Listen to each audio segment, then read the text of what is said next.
بیوی ہو تو ایسی۔ ایک بادشاہ اپنے محل کی چھت پر ٹہل رہا تھا۔ ٹہلتے ٹہلتے اس کی نظر محل کے نزدیک گھر کی چھت پر پڑی، جس پر ایک بہت خوبصورت عورت کپڑے سکھا رہی تھی۔ بادشاہ نے ایک باندی کو بلا کر پوچھا، کس کی بیوی ہے یہ؟ باندی نے کہا، بادشاہ سلامت، یہ آپ کے غلام فیروز کی بیوی ہے۔ بادشاہ نیچے اترا۔ بادشاہ پر اس عورت کے حسن و جمال کا سحر سا چھا گیا تھا۔ اس نے فیروز کو بلایا۔ فیروز حاضر ہوا تو بادشاہ نے اسے کہا، فیروز، ہمارا ایک کام ہے، ہمارا یہ خط فلاں ملک کے بادشاہ کو دے آؤ اور اس کا جواب بھی ان سے لے آنا۔ فیروز اس خط کو لے کر گھر واپس آ گیا۔ خط کو اپنے تکیے کے نیچے رکھ دیا، سفر کا سامان تیار کیا، رات گھر میں گزاری اور صبح منزل مقصود پر روانہ ہو گیا، اس بات سے لا علم کہ بادشاہ نے اس کے ساتھ کیا چال چلی ہے۔ ادھر جیسے ہی فیروز نظر سے اوجھل ہوا، بادشاہ چپکے سے فیروز کے گھر پہنچا اور آہستہ سے فیروز کے گھر کا دروازہ کھٹکھٹایا۔ فیروز کی بیوی نے کہا، کون ہے؟ بادشاہ نے کہا، میں بادشاہ ہوں، تمہارے شوہر کا مالک۔ تو اس نے دروازہ کھولا۔ بادشاہ اندر آ کر بیٹھ گیا۔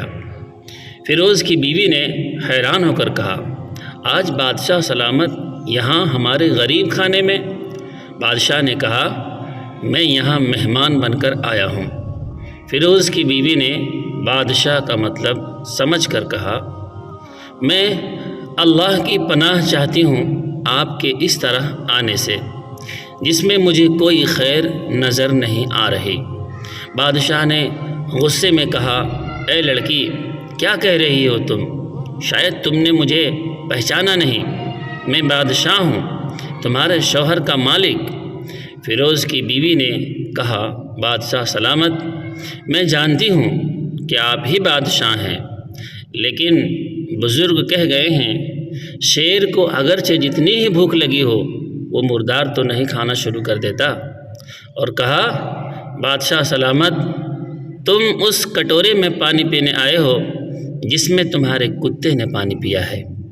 بادشاہ اس عورت کی باتوں سے بڑا شرمسار ہوا اور اس کو چھوڑ کر واپس چلا گیا، لیکن اپنے چپل وہیں بھول گیا۔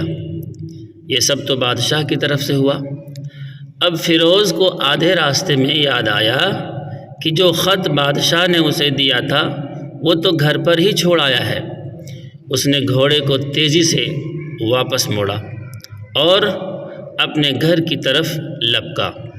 فیروز اپنے گھر پہنچا تو تکیے کے نیچے سے خط نکالتے وقت اس کی نظر پلنگ کے نیچے پڑے بادشاہ کے نالین یعنی چپل پر پڑی، جو وہ جلدی میں بھول گیا تھا۔ فیروز کا سر چکرا کر رہ گیا اور وہ سمجھ گیا کہ بادشاہ نے اسے سفر پر صرف اس لیے بھیجا تاکہ وہ اپنا مطلب پورا کر لے۔ فیروز کسی کو کچھ بتائے بغیر چپ چاپ گھر سے نکلا۔ خط لے کر وہ چل پڑا اور کام ختم کرنے کے بعد بادشاہ کے پاس واپس آیا تو بادشاہ نے اسے انعام کے طور پر 100 دینار دیے۔ فیروز دینار لے کر بازار گیا اور عورتوں کے استعمال کے قیمتی کپڑے اور کچھ تحائف بھی خرید لیے۔ گھر پہنچ کر بیوی کو سلام کیا اور کہا، چلو تمہارے میکے چلتے ہیں۔ بیوی نے پوچھا، یہ کیا ہے؟ کہا، بادشاہ نے انعام دیا ہے اور میں چاہتا ہوں کہ تم یہ پہن کر اپنے گھر والوں کو بھی دکھاؤ۔ بیوی، جیسے آپ چاہیں۔ بیوی تیار ہوئی اور اپنے والدین کے گھر اپنے شوہر کے ساتھ روانہ ہوئے۔ داماد اور بیٹی اور ان کے لائے گئے تحائف کو دیکھ کر وہ لوگ بہت خوش ہوئے۔ فیروز بیوی کو چھوڑ کر واپس آ گیا۔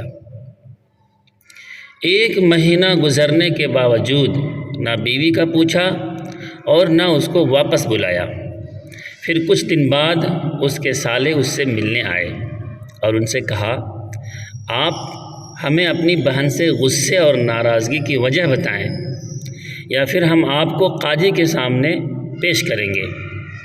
تو اس نے کہا، اگر تم چاہو تو کر لو، لیکن میرے ذمے اس کا ایسا کوئی حق باقی نہیں جو میں نے ادا نہ کیا ہو۔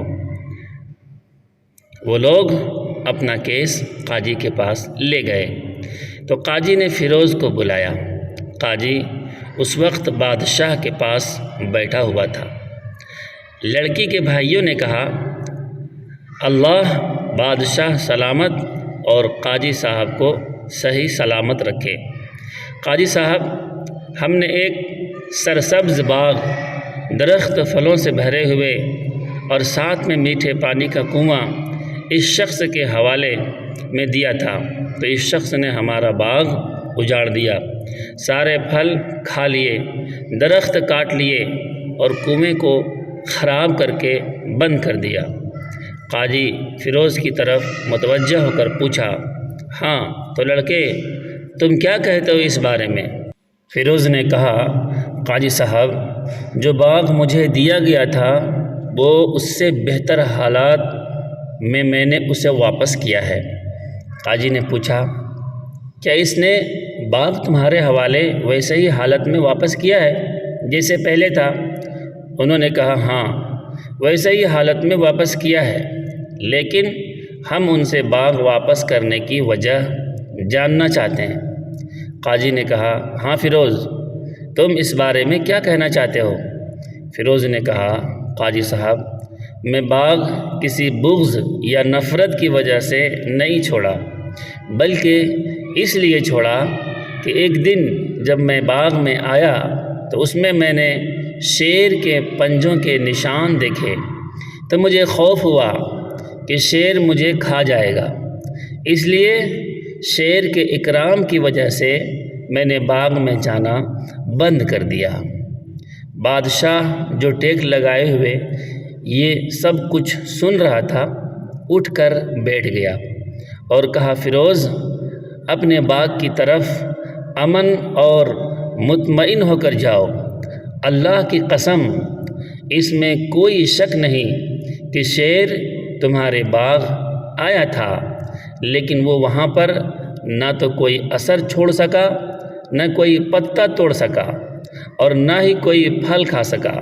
وہ وہاں پر تھوڑی دیر رہا اور مایوس ہو کر لوٹ گیا، اور خدا کی قسم، میں نے کبھی تمہارے جیسے باغ کے گرد لگے مضبوط دیواریں نہیں دیکھی۔ فیروز اپنے گھر لوٹ آیا اور اپنی بیوی کو بھی واپس لے لیا۔ نہ تو قاضی کو پتہ چلا اور نہ ہی کسی اور کو کہ ماجرا کیا ہے۔ کیا خوب بہتر ہے اپنے اہل و عیال کے راز کو چھپانا کہ لوگوں کو پتہ نہ چلے، اپنے گھروں کے بھید کسی پر ظاہر نہ ہونے دیں۔ میرے دوستو، اسی طرح کے سچے واقعے سننے کے لیے ہمارے چینل کو سبسکرائب کر لیں۔ شکریہ۔